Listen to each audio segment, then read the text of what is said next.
గ్రామీణ ప్రాంతాల్లో నిరుపేదలకు ఇండ్లు నిర్మించుకునేందుకు వీలుగా ప్రభుత్వం ఉచిత ఇసుక పథకం అమలు చేస్తుందన్నారు ఎమ్మెల్యే రామకృష్ణ. ఉమ్మడి నెల్లూరు జిల్లా వెంకటగిరి మండల పరిషత్ కార్యాలయంలో తొలి సర్వసభ్య సమావేశం జరిగింది.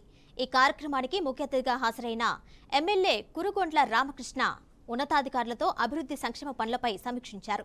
ప్రతి గ్రామంలో అర్హులైన వారికి సంక్షేమ పథకాలు అందేలా చూడాలి అని అధికారులకు సూచించారు. వర్షాకాలం రానున్న నేపథ్యంలో గ్రామీణ ప్రాంతాల్లో సీజనల్ వ్యాధులు వ్యాపించకుండా తగిన చర్యలు చేపట్టాలని వైద్యశాఖ అధికారులకు ఆదేశించారు. దీంతో పాటు మండల విద్యాశాఖతో పలు పాఠశాలల్లో విద్యా ప్రమాణాలు పెంచేందుకు విద్యాశాఖ కమిషనర్కు మెమరాండమ్స్ పంపించామని ఎమ్మెల్యే తెలిపారు.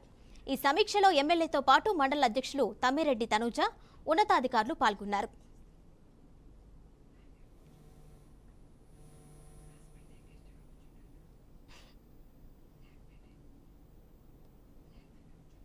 బయట నుంచి పరిశ్రమలు తెచ్చుకునే విధంగా మన రాష్ట్రాన్ని ఏ విధంగా అభివృద్ధి చేసుకోవాలి, బయట నుంచి పరిశ్రమలు రావాలి, పరిశ్రమలు వచ్చినప్పుడే మన రాష్ట్రం అభివృద్ధి చెందుతుందని చెప్పనే కాన్సెప్ట్తో ఈరోజు మళ్ళా ముందుకు అడుగులేస్తా ఉన్నాడు.